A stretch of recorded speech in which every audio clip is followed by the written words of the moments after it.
दाढ़ी बड़ी जिद्दी है, ये जब भी निकलती है मर्द के चेहरे पे निकलती है, औरत के चेहरे पे दाढ़ी नहीं निकलती है। लेकिन ये बुधवा दाढ़ी निकलती है, चले जाएगा नाई किया, बोला जल्दी छीलो, खुजलावे जे खुजलावे।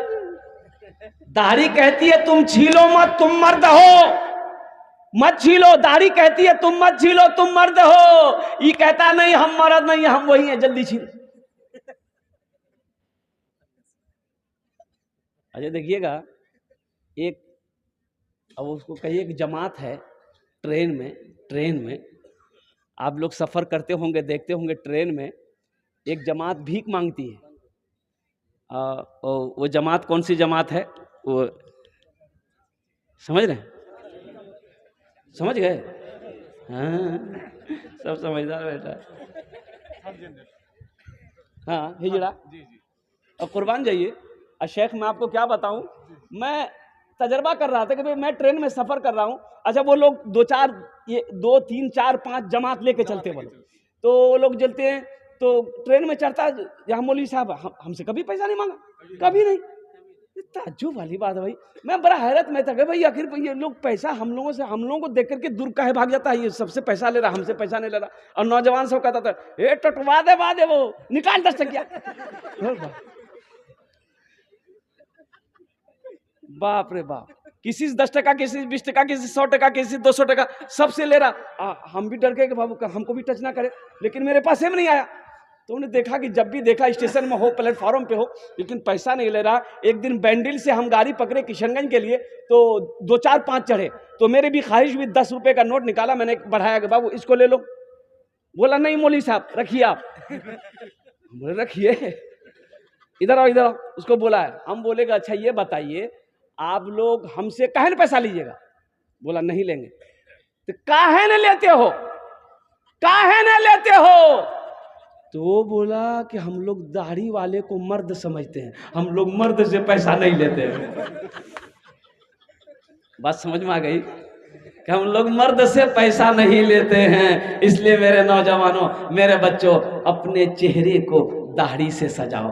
देखो हमारा लिबास भी वैसा नहीं है, हमारा किरदार भी अब दिन ब दिन क्या कहते हैं कि ऐसा बनता जा रहा है, अखलाक भी ऐसा होता जा रहा है। ना नाम अच्छा है, ना किरदार अच्छा है, ना लिबास अच्छा है, और कुर्बान जाओ शक्ल भी अच्छी नहीं है, तो कोई कौन पहचानेगा कि ये मुसलमान है क्या? मैं रांची से प्रोग्राम करके बागडोगरा के लिए फ्लाइट पकड़ रहा था, तो मॉर्निंग में मेरी फ्लाइट थी 8:50 की। तो रांची काउंटर पे मैं गया अपने टिकट को कंफर्म कराने के लिए। तो वो जो स्टाफ बैठा हुआ था, एक नौजवान युग लड़का था, मैंने कहा गुड मॉर्निंग सर। तो बोला कि अस्सलाम वालेकुम हजरत। बोला मैं मुसलमान हूँ। अल्लाह का बंदा, अपनी शक्ल को तो दुरुस्त करो, तुम्हें कैसे मैं पहचानूं कि तुम मुसलमान? तू भी पैंट पहना है, शर्ट पहना है, चेहरे पे दाढ़ी आई नहीं, सर पे टोपी नहीं, पहचान में आएगा भाई? अरे पहचान में आएगा? पहचान में नहीं आएगा। अब ऐसे ही एक लाश नाली में मिली, नाली में लाश मिली, मोहल्ले वाले जमा हो गए कि ये कौन है मरने वाला, जरा पहचानो सही। लावारिश लाश है, मरने वाले को कम से कम 2 दिन हो गया है, ये बहता हुआ यहां तक पहुंचा है। तो बस्ती वाले सब जमा हो गए, बोले कैसे होगा, पहचानो तो सही कौन है। लेकिन कहा कि भाई हम लोग नहीं पहचान रहे, ये लगता कहीं दूर का आदमी है, मर गया होगा, और क्या कहते हैं कि ये डूब गया होगा नदी में, और डूबते हुए नाली की तरफ से क्या कहते हैं ये बहता हुआ यहाँ तक आ गया।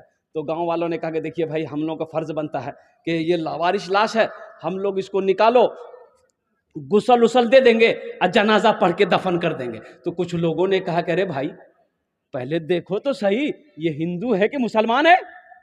भाई देखना होगा ना, अरे भाई देखना होगा ना भाई, पता तो चले कि पहले ये इधर का है कि उधर का है, पता तो चले। चेहरे पे दाढ़ी नहीं है, सर पे टोपी नहीं है, कुर्ता पायजामा नहीं है, लिबास नहीं है, पहचान कैसे आएगा? बोला फिर कैसे क्या होगा? तो कुछ लोगों ने कहा इसका पॉकेट देखो, आधार कार्ड मिलेगा, पैन कार्ड मिलेगा, आधार कार्ड मिलेगा, पहचान पत्र मिलेगा, नाम से पता चल जाएगा कि ये हिंदू है कि मुसलमान है, कि ये इधर का है उधर का, नाम से पता चलेगा ना भाई। बोला बहुत अच्छा। पॉकेट में हाथ दिया, आधार कार्ड मिला, बोला मिल गया, बोला बहुत अच्छा, एकदम पढ़ो पढ़ो। एक लड़का पढ़ने वाला आगे बढ़ा, बोला पढ़ो, नाम से पता चल जाएगा। तो पढ़ा, उसमें लिखा हुआ था मिंटू। बोला मिंटू ये कैसे होगा? बोला उसका बाप का नाम देखो, बाप का नाम देखो। बोला बाप का नाम है चिंटू। समझ में आएगा? अरे बोलो भाई, समझ में आएगा? और कुर्बान जाओ। हो ये मिंटू चिंटू हो गया, लोग परेशान हो गए कि कैसे पहचान में आएगा।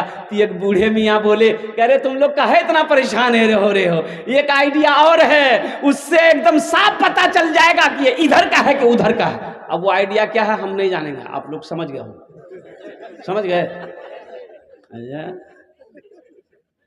मुसलमानों, क्या हम इतने गिर चुके हैं? कुर्बान जाओ कि जब कहीं पर मेरा हादसा हो जाए, मेरी मौत हो जाए, तो मेरी शनाख्त लोग, मेरी पहचान लोग, मेरी शर्मगाह को खोल कर देखे कि ये मुसलमान है कि नहीं। अरे मुसलमान की शान तो वो है, मुसलमान जिस गली से गुजर जाए उसकी खुशबू बता देगी इधर से कोई मुसलमान गुजरा। मुसलमान करोड़ों में भी हो तो उसकी शक्ल बता दे कि ये मुसलमान है। मुसलमान अरबों खरबों के मजमे में हो तो हर लोग यही कह दे, हर मज़ाहिब के लोग यही कह दे कि ये मजहब इस्लाम को फॉलो करने वाला है, ये मजहब इस्लाम को मानने वाला है, ये कलमा तैयबा ला इलाहा इल्लल्लाह मुहम्मदुर रसूलुल्लाह का पढ़ने वाला। इंशाअल्लाह अपनी जिंदगी को ऐसा बनाओगे, इंशाअल्लाह बनाओगे। हाथ उठाओ इंशाअल्लाह। कितने लोग हैं? अच्छा जो लोग दाढ़ी नहीं रखते मेरे बच्चों, नौजवानों, अल्हम्दुलिल्लाह, अच्छा दाढ़ी रखो, इंशाअल्लाह अल्लाह तेरे चेहरे पे नूर पैदा फरमा देगा। एक लड़का को देखा, 18-19 साल का लड़का था, जेब से इतना बड़का क्रीम निकाला, क्रीम निकाला और खोला, ढक्कन खोला, उंगली में लिया, cut cut cut cut cut cut cut. हम बोले की लगे ले रे, इधर का लगाया? बोला क्रीम। बोले कौन क्रीम है रे? बोला फेयर हेयर हेल्डर शोल्डर क्रीम। हम कह रहे वाह, ये क्रीम का नाम तो पहली बार सुन रहे हैं, इससे क्या होता है? बोला समझे नहीं आप, आदमी गोरा होता है। हमने कहा कि बेटा अगर क्रीम लगाने से आदमी गोरा हो जाता तो वेस्ट इंडीज का खिलाड़ी जितना है, क्या उसके पास क्रीम का पैसा नहीं है? हमने कहा तुम्हें गोरा होना है? बोला हाँ हजरत बहुत शौक है गोरा होने का। तो हमने कहा कि तुम 2 काम करो, सिर्फ 2 अमल करो, 2 काम करो, अल्लाह तेरे चेहरे पे नूर पैदा फरमा देगा। तो वो नौजवान बोला कि बोलिए हजरत 2 काम क्या, हम 5 काम करने के लिए तैयार हैं। हमने कहा कि पहला काम करो अपने चेहरे पे दाढ़ी छोड़ दो, और दूसरा काम करना नमाज़ों की पाबंदी करो, 40 दिन इंशाअल्लाह ये अमल करो, फिर तुम ये कभी ये अमल नहीं छोड़ोगे, अल्लाह तेरे चेहरे पे नूर पैदा फरमा देगा। नमाज पढ़ो मेरे बच्चों, अल्लाह तेरे चेहरे को चमका देगा।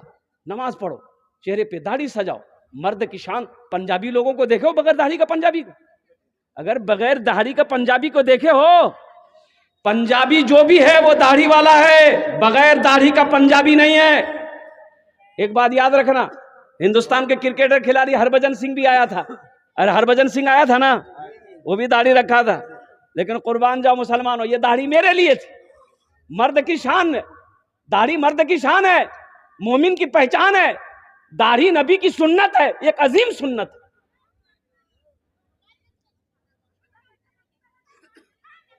इसलिए दाढ़ी रखो, परवान जा अल्लाह।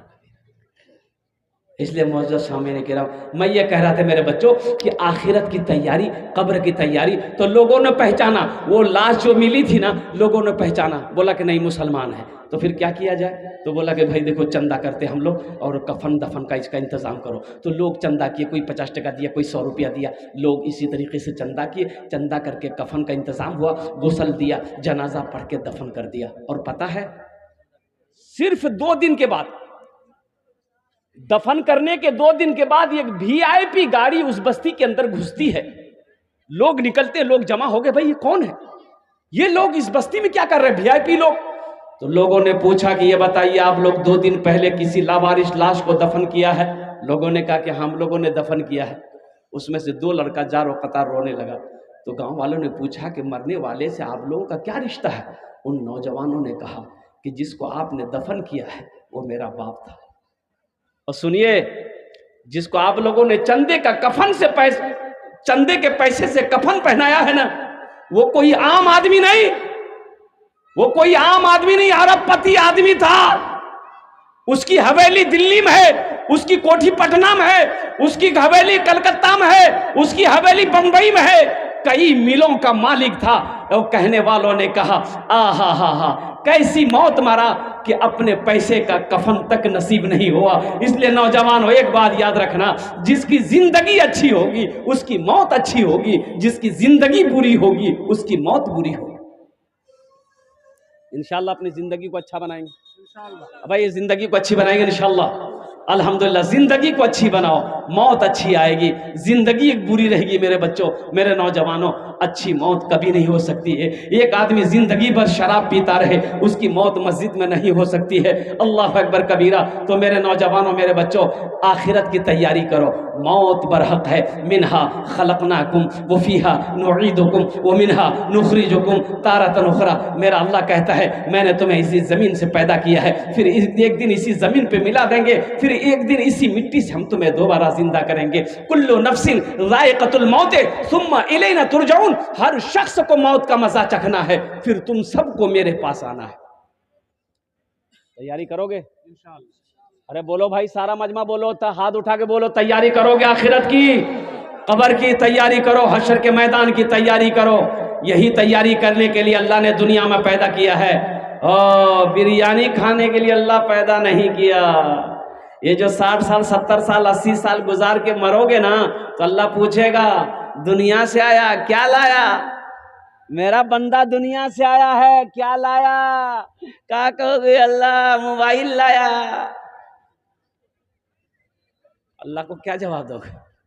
अल्लाह तो पूछेगा, अपनी नेमतों का हिसाब अल्लाह लेगा, पाई पाई का हिसाब लेगा। एक बात याद रखिए, नमाज नहीं पढ़ते हो, नमाज का एक सवाल होगा, नमाज क्यों नहीं पढ़े? हिसाब दो। रोजा नहीं रखे, क्यों नहीं रखे? हिसाब दो। ज़कात तुम्हारे ऊपर में क्या कहते हैं, हज फर्ज था, हज क्यों नहीं किए? हिसाब दो। लेकिन माल के बारे में 2 सवाल होगा, पैसे के बारे में 2 सवाल होगा, दौलत के बारे में 2 सवाल होगा। पहला सवाल दौलत के बारे में ये होगा, कहां से कमाया, कहां से कमाया, इसका हिसाब दो। और दूसरा सवाल अल्लाह करेगा, कहां खर्च किया, इसका भी हिसाब दो। माल कैसे कमाया, 61-62 करके कमाया, हिसाब दो। कहां खर्च किया, मदरसे को बनाया, मस्जिद बनाया, कब्रिस्तान बनाया, गरीब बेटी की शादी करवाया, अल्हम्दुलिल्लाह सुम्मा अल्हम्दुलिल्लाह। कि जुआ खाने में खर्च किया, शराब खाने में खर्चा किया, शराब के भट्टी में खर्चा किया, रंडी खाने में खर्चा किया, हिसाब दो।